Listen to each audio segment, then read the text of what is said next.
Daaku Maharaj. So నాకైతే ఇంకా cinematic brilliance అనిపించింది అనమాట. సో ఎలా అంటే మనకు ఇప్పుడు బాలకృష్ణ గారి మూవీస్ అంటే లిస్ట్ ఏ మూవీస్ అంటే మనకు వచ్చేసి ఇంకా సమరసింహారెడ్డి, నరసింహనాయుడు, మనం సింహ, అఖండ ఎలా చెప్తామో ఈ మూవీ కూడా వాటిలో అయితే ఇంకా చేర్చేయచ్చు అనమాట అన్డౌటెడ్లీ వచ్చేసి.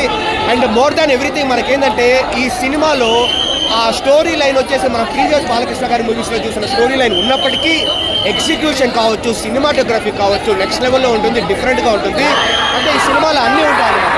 Larger than hero life, larger than life heroism ఉంటుంది, మనకి ఇంటెన్స్ యాక్షన్ ఉంటుంది, ఒక ఎక్సలెంట్ స్క్రీన్ ప్లే ఉంటుంది అనమాట, పవర్ ప్యాక్ డైలాగ్స్ ఉంటుంది, మనకు అన్నీ ఉంటుంది, ఒక బ్యూటిఫుల్ ఎమోషన్ కూడా ఉంటుంది. సో ఓవరాల్గా తమన్ బీజిఎం ఎక్సలెంట్, బాలకృష్ణ గారి యాక్టింగ్ ఎక్సలెంట్, సో డైలాగ్స్ కూడా బాగా హ్యాపీగా చూడవచ్చు. అంటే బాగా అన్ని సినిమా కలిపి తీసాడంటున్నారు.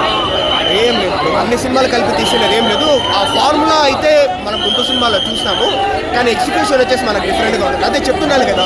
సో స్టోరీ లైన్ అంత కొత్త స్టోరీ లైన్ కాదు, కానీ మనకు సినిమా చూసేటప్పుడు అదంతా మనకేం అనిపించదు. ఎగ్జిక్యూషన్ అంతా బాగుంది, హ్యాపీగా వచ్చింది. ఏం సినిమా కన్నా బాగుంది. డెఫినెట్లీ.